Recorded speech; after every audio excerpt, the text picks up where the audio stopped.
our philosophy has been one of mercantilism, right? We have pretended that as long as we can trade with people, we are fine. Now all of a sudden you have 2/3 of the world saying, screw you, we're going to do whatever we want with our friends who actually is not going to ask questions about democracy and freedom of speech and the like. So the end of the European mercantile model came, if you didn't already know it was ending, you knew that when in February Ukraine war started, because that showed the flaws of that argument. That's number one. The second part is that why would India and China pay Saudi Arabia in dollars? I mean, what is the rationale for that? Especially after seeing in the Ukraine war that the US weaponized the dollar. So, in other words, they have, and globally we have 70% of all reserves in dollars. Why would you want to do that? Why would you expose yourself to basically the government can confiscate your reserves without you having access to your funds? Because that's the way the global system works.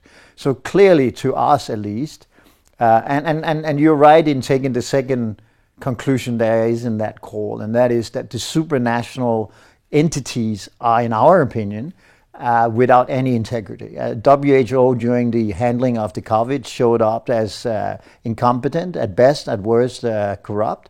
I think the IMF, the World Bank, and all these institutions, they have a nice set of reasons why they exist, and they were born in the post-Second World War, but they're not doing anything. So I think, the way we phrased it, which is not done by me, so I can say this, is very eloquent, because it's using what J. Maynard Keynes, the very famous English economist, did after World War II. He wanted to create a system, a monetary system, without a hegemonic power. In other words, without a reserve currency. Because remember, if you are a reserve currency, you need to run a massive current account deficit in order to parcel out money to the rest of the world. It's much better to have a system that is defined by the old division of labor and trade, where countries with surpluses get stronger currencies, and currency with with negative trade gets a weaker currency. That is not working. We have been in a fixed monetary system for a long time. Czech runs one, Denmark runs one, Europe runs one, and even dollar, yen, and other supposedly freely trading currencies are being intervened in at the parameters.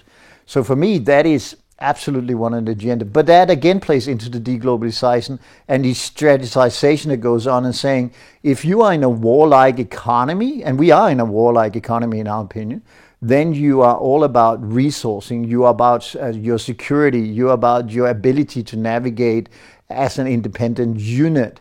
If you want to do that, that's very expensive. I mean, if Czech was supposed to have an army strong enough to withstand everything, to have its own electricity production for 100% of the users, and even into the future with the growing demand that is going on, if they had the need of the educational system be entirely only driven by people staying in Czech, you can imagine how expensive that would be to be. And that's, Czech is in a great position, relatively speaking.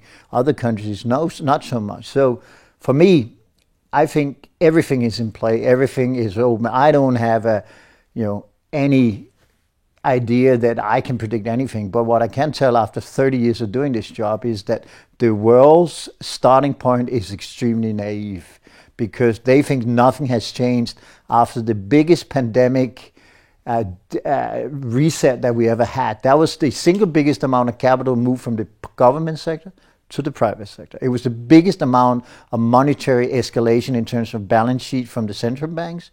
And on top of that, it came with a supply constraints after Ukraine. And now the market tells me, less than 1 year after the Ukraine war started, everything is fine, everything's going to go back to normal now. As far as last time I checked, the war is not over in Ukraine. The geopolitical consequences that is still in play.